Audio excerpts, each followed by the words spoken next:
Hey everyone, it's Brandon here and thank you for tuning in to another message. Now, a good few years ago when I was doing a lot of youth work, I always remember a young youth worker coming and doing a talk with the teenagers which was very simple but also very powerful. She took a £10 note out of her wallet and she said to the young teenagers who would like it. Now, of course, their hands all shot up. She then proceeded to crunch it up and then throw it on the floor and stamp on it, and she asked again who would want it. They all put their hands up still. Lastly, she pretended to spit on it and then asked who would want it. Now, by now, the girls were a bit hesitant in the group, but the boys were, of course, going, yeah, I still want it. She then went on to say that the reason they still wanted the note is that in spite of it being scrunched up, stamped on and spat on, it still had not lost its value.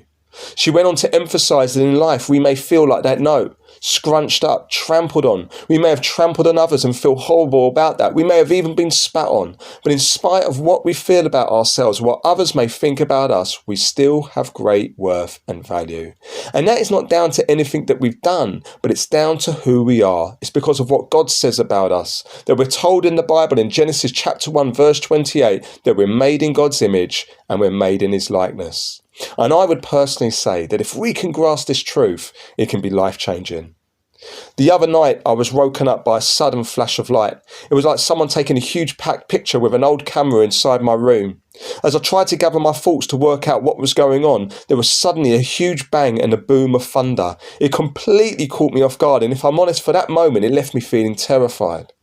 And yet there is something about you and I, human life, that is able to reflect something about God in a way that even the most powerful and greatest thunderstorm or any other force of nature could never do. You see, the thunderstorm can demonstrate and reflect God's greatness, but we as human beings can go one step further. We were made and able to demonstrate and reflect his goodness in a way that nothing else in creation can. And that's what it actually means to be made in God's image and likeness. And it's even more though than just being like God in his manner, in the sense that we could laugh and cry, express kindness and justice, or have the ability to make choices. It's the fact that we were made to reign and rule over God's earth and creation, just like God reigns and rules over us. Genesis chapter 1 verse 28 says this: "Be fruitful in number, fill the earth and subdue it. Rule over the fish in the sea and the birds in the sky, and over every living creature that moves over the ground." And this rulership then that God is talking about, that we're to use, is never oppressive. It's not about lording it over. It's the opposite. It's about protecting, caring, bringing out the best of it. It's coming under. It's servant leadership and rulership, which we see so beautifully lived out through the life of Jesus Christ.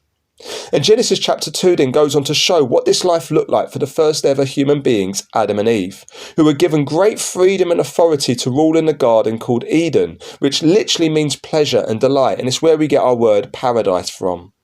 But what made this so perfect was not so much the perfect world that they were living in, but that God, their maker and creator, was walking with them also in the garden in the cool of day.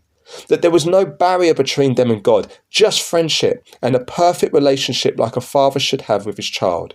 And this is what we were made for. This is what it means to be truly human. This is where we would be most blessed. But the big question is then, what went wrong?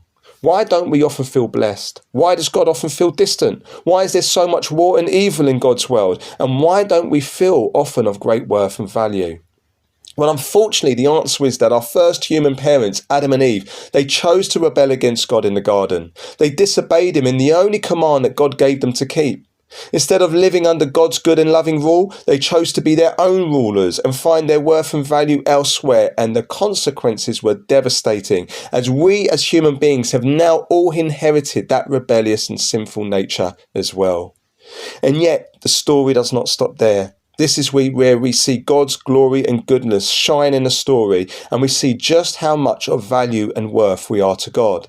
You see, even though we don't deserve this grace and mercy, in love, God sends his own son Jesus, the perfect king, to earth 2,000 years ago to live the perfect life that we were meant to live. But instead of being blessed for that life, he dies on the cross.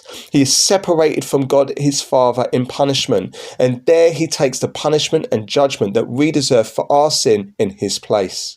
And yet he doesn't stay dead. He's resurrected on the third day. He comes back to life. And now we can have new life with God through Jesus Christ, through repentance and faith in him. It means we can be restored to the relationship that we were meant to have with God, and we're able to reign and rule with God through Jesus Christ here on earth until he returns. And this again is what we were made for. And this is where we are truly human and we are most blessed. It's how John says in his gospel, chapter 10, verse 10, is having life, and it's having life to the full.